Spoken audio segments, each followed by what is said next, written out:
Hi! Good morning! Ako po inyong likod DXN Mami Carla ng Tansa Cavite. And I am Irene Mayhaw from Calamba, Laguna. Meron kaming chika sa inyo. Alam nyo ba? Yun ang gusto. Alam mo ba? Alam mo ba? Ikaw, alam mo ba? May bagong produkto si DXN. Ito na! At nakakatuwa kasi first time po namin to na na-try ng aking sisterette na si Miss Irene ay sa Malaysia pa. Diba, Sisi? True.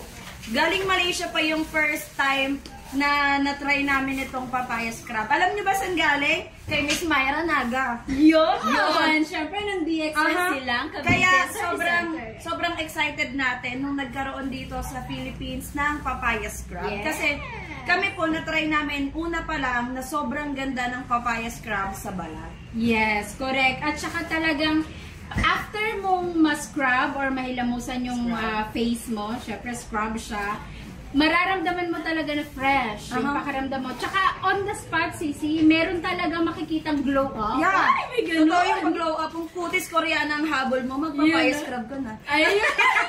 Kaya naman, ano pa hinihintay nyo? I-try nyo na!